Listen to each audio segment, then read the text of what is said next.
Those two waterways are going to be called bayous and canals. Now let's say you were to look up the definition of those two words. What it would basically tell you is one's natural and one's man-made. So what we're on right here is a bayou. This is one of those natural bodies of water. Bayous out in this area are going to be very narrow. They are shallow.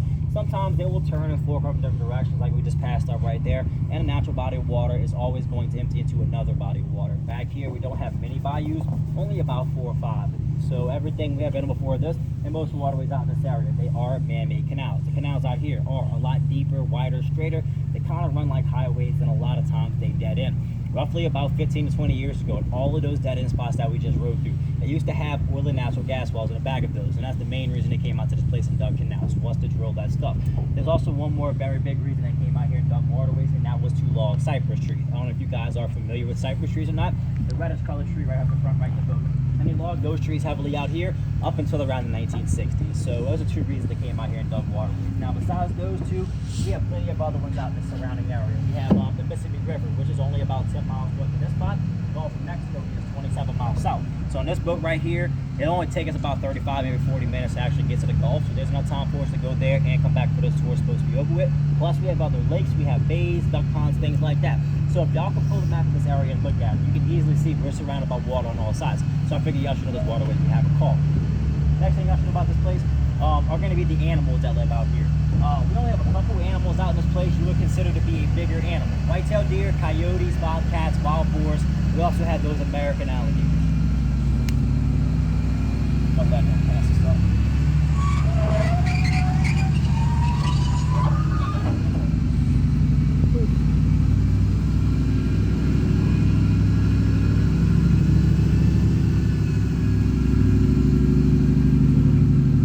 Smaller animals. There are way too many of those. Sit here and name every single one of them for you guys, but I kind of can't give y'all like a short list that we sometimes see throughout the tours. We have rabbits, squirrels, possums, armadillos, raccoons, river otters, minks, muskrats, and nutria rats. Now there are also 47 to about 50 different types of snakes out here.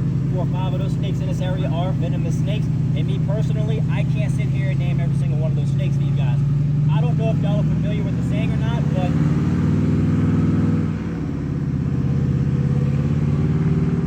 the only good snake in my book is a dead snake. So if a snake comes in this boat at any point throughout this tour today, you can turn around and look. I won't be in my seat back there. I am going to be abandoning ship, and y'all are on your own, all right? And the reason I am warning you guys about the snakes, I don't know if y'all know it or not, snakes like alligators are cold-blooded. So on a day like today, when it's kind of cool but sunny, gators are on the banks and in shallow water sunbathing, warming their bodies. Do y'all know where snakes sunbathe at? In the trees. Snakes get in the trees, get close to the sun. And sometimes when you get too close to those snakes, the vibration of these boats do scare them, and their first instinct is to drop. And I have seen snakes fall in people's laps on these tours, okay? So if you feel something hit you in the leg or hit you in the head, the only thing I can tell you to do, don't look at it. Grab it as fast as you can and throw it off the nearest side of the boat, all right? Don't throw it backwards towards me, and don't look at me to help you, because I'm not, all right? No. So, honestly, snakes really do fall in the trees. Now, I haven't had a snake fall on anybody yet this year, but it is 2020, right? It's been a bad year. It's bound to happen eventually, right? But also, if I see a snake fall on somebody, I will come and grab it as fast as I can, all right? I don't like them, but I can come and grab a snake, okay? I love how we're sitting under one right now. Under a tree. Yeah.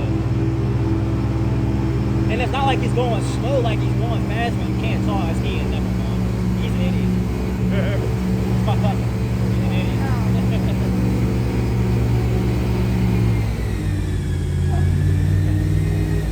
Can't hear. Can't hear. At least when it's running, I don't hear it ringing. You going to Stump Canal? You're back? No. I'll be back in 12 minutes. Call that a case of lookout.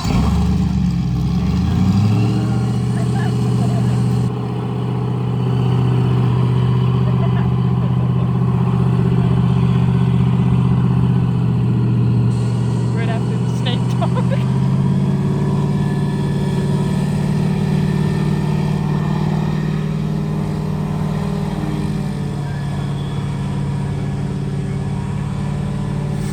guys, so now last thing about animals are gonna be the birds that are out here. Lots of them. Bald eagles, red-tailed hawks, ospreys, that big grayish color birds, a blue heron, the white ones like that are egrets. We also have a couple different types of owls out here. And I like to give you guys a list of commonly seen animals like that, just in case I'm driving along at any point throughout this tour today, one of y'all spots an animal out here that I don't. If you know what we have in this place, you might be able to identify what you see for yourself. Last thing are land types. There are two. On this tour today, I'll take you guys riding around and show you what our land types look like and how different they are from each other. Land types out here are called swamps and marshes. So everything we have been in so far is considered a swamp. And just a quick definition of the words, you know what it means. Flooded woodland, hard land trees, water flowing through it. Marsh is the opposite, that is a flooded grassland. So that's a very soft place. It's a flat area, just grass. There are no trees in the marsh. So pretty soon, I will take you guys out there to kind of show you what that looks like and how it's different from this. That's it for general information. So y'all do me a favor. If y'all have any questions at any point throughout this tour today, feel free to ask as many as you like, because I should be able to answer most of your questions. Now, even if I don't have the correct answer, I would probably just lie to you guys and still give you one, just because most of you would know if what I'm saying is the truth or not anyways, right? But we do have Google and smartphones nowadays. You can always fact check me and call me out, all right? Any questions so far? Is everybody good up to this point? Awesome. One more thing while we're in this spot.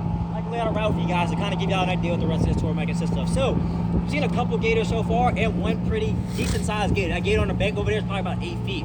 But we have gators that are bigger than that out here. Hopefully we get lucky and go find something. I know where gators typically hang out at, and our bigger gators usually hang out past this point.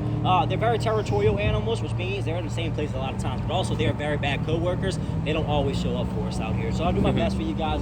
If I can't find a bigger gator for you guys soon, won't waste too much time looking. We've seen a couple gators and a nice one. I don't want to waste too much of your tour time just riding. We have an hour and 40 minutes. So we'll head to a marsh area, furthest point from our dock. We get out there, we'll stop and talk again, give you guys information about the land out there, and then after we talk about the land itself, a little bit more information about gators, their nesting process, their survival rates, things like that.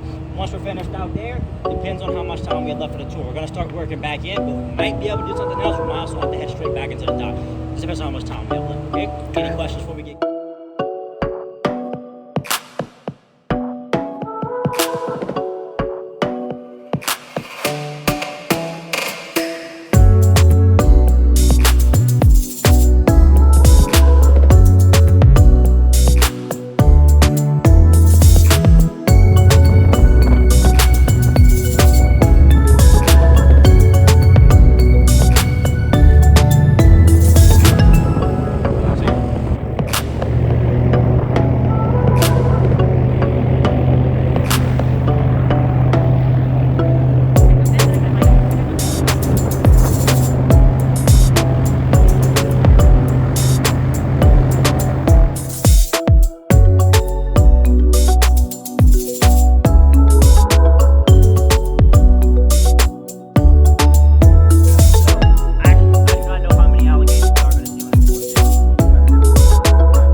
probably won't eat today with the cooler weather, just because when everything cools down, their normal bodily functions also slow down. Their ability to move and swim also affects their digestion.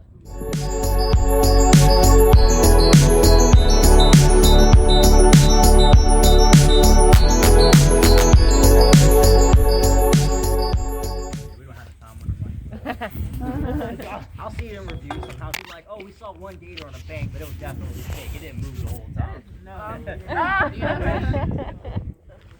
Pretty birdie. Told you guys about the crack, right? Also, now we are in a marsh, so marsh animals eat marshmallows, right?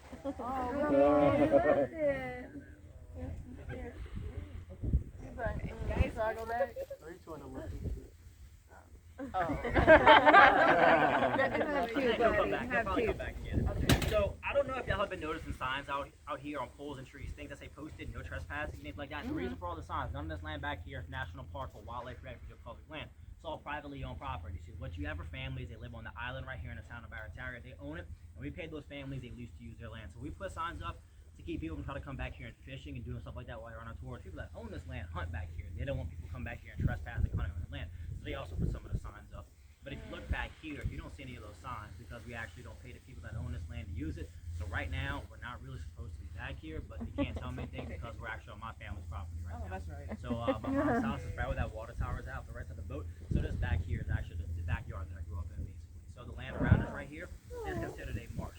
Like I said earlier, by definition, marshes are flooded grasslands. But if you look at the grass beside the boat over here, it's not really flooded. Only about 20% of the stuff out here will be grass growing up, water flowing through it. The land the boat is parked on top of right here is actually a floating grassland. The floating stuff by definition is a wetland and not a marsh. Now this wetland area is where female gators do prefer to build their nests at because the land out here floats. And alligator nesting season and our hurricane season does happen at the same time of the year. So if it floods in a place like this, a female would never lose to a flood out here. This land does rise and fall with tide waters. Really cool area, and I feel like it's the best place to talk to you guys about baby alligators nesting. Well, like I said, I'll get my phone later. We're gonna talk about little gators, things like that. So I figured, like, see a baby gator, right? Oh shit. Yeah. And I was watching you this whole time. Alright, so I don't know if y'all know it or not, but when you got on this boat today, you were guaranteed to see at least one alligator. This is my guaranteed gator right here. His name's Little Bill. Little Bill's roughly about 2 years old. Now, if y'all want to hold him and take pictures with him, everybody will be more than welcome to. We'll pass him around. This guy will not bite you, okay? He is a trained professional. Doesn't matter how much you tap him and aggravate him, he will not bite you, okay? The easiest way to hold him and make sure you don't get bit firsthand. Cup him by the belly like this. Do not squeeze his belly, but also kind of like pinch his tail a little bit, kind of grab it, because if you get scared, you don't want to squeeze him here. You squeeze him like this and hold him, and I'll come and grab him from you, okay? I wouldn't squeeze his belly too tight because Gatorade will come out, and it is not a good kind of Gatorade either, okay? And I only have one rule while y'all are passing this guy around. If you let him off this boat, you're going to get it, okay? No, I'm good, thanks. It's not every day you get to wrestle an alligator. Perfect. Are you ever on video or are you on? You are on video. Right? Sound like you. Nowhere.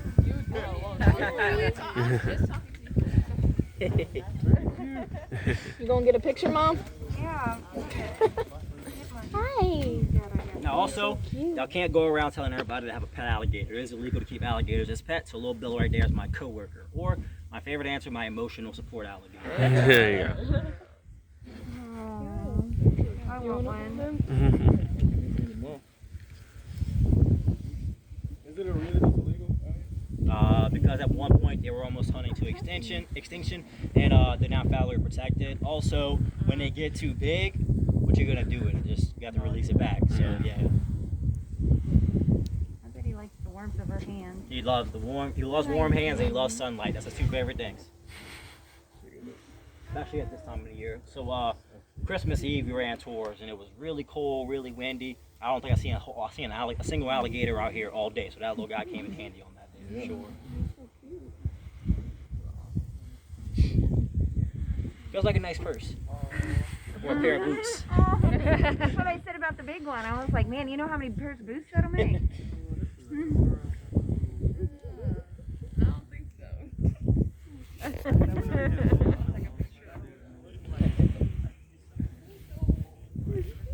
I want a pet now.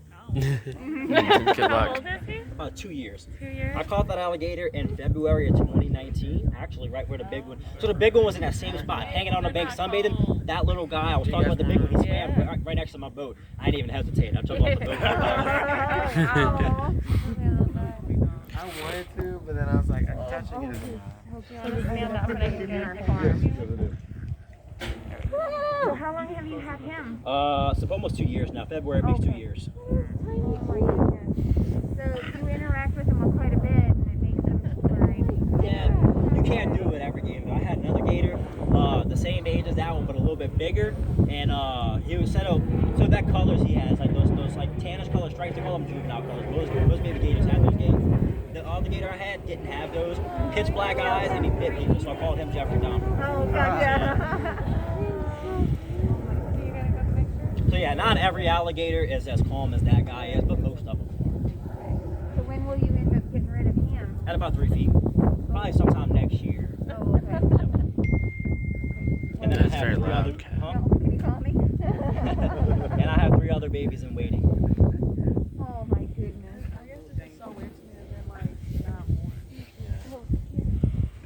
When I release him back, the next little baby I bring on tour is gonna be Little Bill too.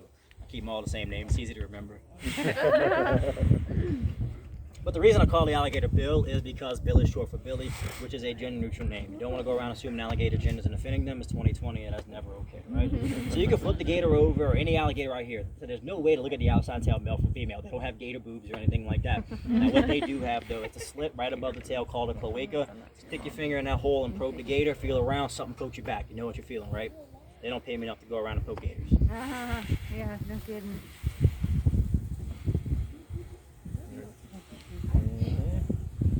Can I hold him on the way back? I'll put him on my back. Because once we, I'm just kidding. I would if every other boat we had kept baby gators on, I wouldn't mind people knowing. But when we get back in, I have to get them from you. Somebody else might see it and be like, "Oh, I didn't get to hold a baby gator on my boat." Then they call, complain to our office. I understand. That's why I come out here by myself and like nobody else.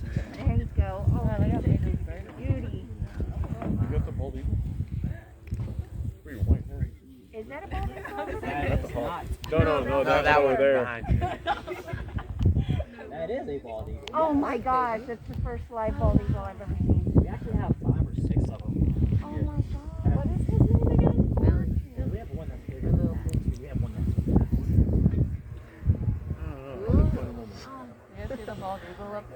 Yeah. I think there's 2. No, that's over here. There's one over there too. I can see his white head. See one for sure. There's 2 of them. That's Those the are 3rd hawks, one. right? No, bald eagles. They're bald eagles. Those are hawks. That's like a buzzard. Looks like. Wow. But yeah, that's a bald eagle. I think actually all 4 of those right there are bald eagles. Yeah, because they're getting higher. I know for sure 2 of them. Cool though. Like that's probably the right tail hawk. Yeah, they do look like that.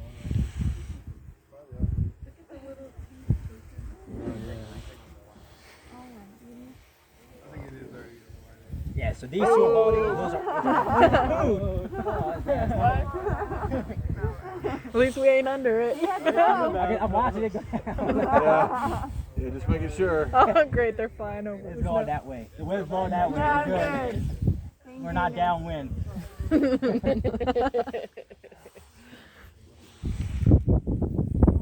around here. Hopefully it's not Little Bill. Yeah. They're not getting Little Bill. We'll fight over Little Bill. Go mess with the big gator over there. Go mess with Grumpy.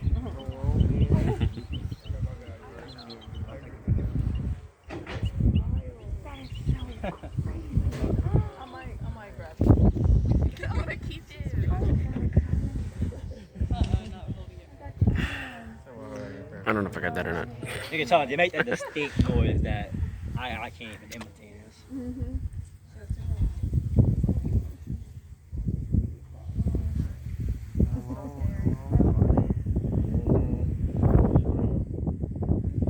Our farm's turning into a swamp real quick.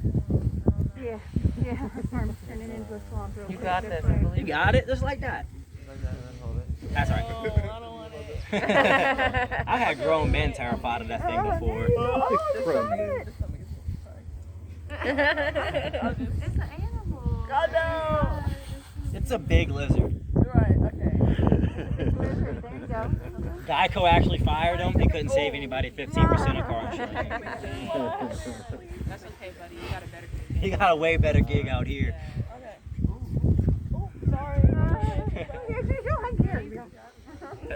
He like, So what are the black columns over Those are jack-up barges. They call them lift-up boats. There's 3 of them on each one. And it's like a big tugboat in the middle of it, and they drive the oil platform to the Gulf of Mexico, and they jack the barges up along those pylons to get even with the platform. You have living quarters, cranes, things like that on those things. They work on platforms with those things. there? Wow, very cool. That's a shipyard right there. They store them, and they also work on them. I keep wanting to, but then I'm gonna drop the tail. You're down. Hold the tail. And I'm You want to take a boat? Yeah, I want to. Put him in my jacket. Hey, who's got Bill? okay. We're gonna pass it on to the next one. What do I have, Bill? Mom. Right behind you. You can have him back. Oh, she wanted. he's looking at you like, why One you more. later on me? Oh, you're gonna touch me.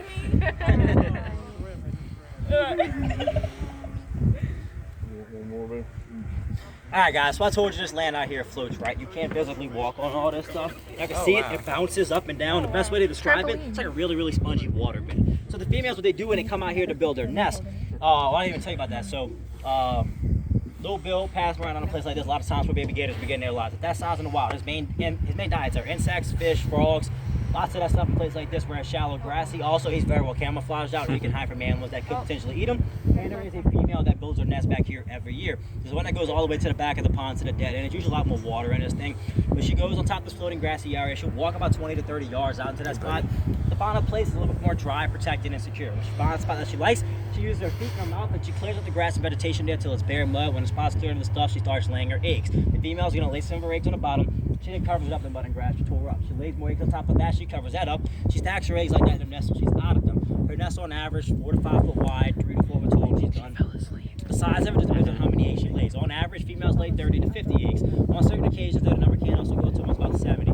It depends on her size, her health, and things like that. Now, the female creates layers of her eggs in her nest because the temperature of the egg for the first 20 days is what determines the sex of the baby alligator that will be born. Alligator sexes aren't predetermined like it is for people. The temperature is what decides the chromosome that determines male from female. Top of the nest, hotter close to the sun, the bottom of the nest cooler to insulated. So by making layers in her nest, what she's doing is making a balance between male and female in her nest. Roughly about 91 degrees Fahrenheit and above makes males, 86 degrees Fahrenheit and below, you will get females. Now we have a saying around here to remember that. Y'all don't get mad at me. Hot-headed males, cold-hearted females. Just like people, right? No, bad joke. Y'all don't agree with that? I was messing with y'all. So once the female lays her eggs and builds her nest, what she's going to do is sit by it to protect it. But it is roughly about 65 days till her eggs will hatch. She cannot go long without eating. So at a certain point, she has to leave her nest alone, unattended. That's when animals in this area will come in and eat her eggs. Raccoons, otters, snakes, birds, biggest predators to the nest. So on average, only about 15-20% of her eggs will survive. Now the baby alligators hatch, they're smaller than that. They are 4 to 6 inches. So they look like little bitty lizards. These little guys, when they hatch, have a hard nose, so they can break their way out of their egg. They're not big enough and strong enough that they can come out of that muddy nest. So they call to their mom. Mom hears her baby's call. She goes there to free the babies up. She's then going to load all the babies into her mouth. She walks them from the nest to the nearest water source. And once she gets there, she drops her kids off and does not come back. Her job is now done. She's never going to protect her baby. She's also never going to feed them because alligators are born with natural instincts to hunt and feed. They don't need their mom to teach them how to do that. Also, later on in life, if the opportunity does present itself, that mom would actually kill her own babies and eat them herself. She's a pretty bad mom, if you ask me. But the dad's nowhere either, so they're even worse. So, baby alligators do have it rough out here for the first couple of years. From that 4 to 6 inch point to about 3 feet, they're really close to the bottom of the food chains. Bigger gators eat them, big fish, snakes, birds, otters, turtles. Lots of predators for these guys. Overall, survival rate of nest wild is only 2%. About 1 to 50 gators reach 3 feet out here. So that's why I called this little guy. I will raise that gator to that 3-foot dominant point in the wild. And I can't re-release him and catch another one because I can never truly domesticate that guy or make him a pet. The reason he doesn't bite fingers anymore because I figure I let him bite me so much when I first caught him, he probably just got tired of it. He realized he got nothing from it. He wouldn't even draw blood from me bitch as hard as he could, honestly. So it doesn't really hurt. Also, you might have realized, hey, this guy's taking care of me. He feeds me every day. He takes me home. You don't have to live out here in the wild, in the cold. He has a big 60-gallon fish tank and a heat lamp at my house that he lives in. That's a spoiled little alligator right there. So, where y'all from? Right here in the front row. San Antonio. So it's actually, where y'all from? Number 2. Portland, Oregon. Oregon? Where y'all from? Indiana. Awesome. South Florida? So, have any of you ever heard of an alligator attack here in Louisiana? No. No. Doesn't happen down here. Do y'all want to know why? We're not Florida. Hey,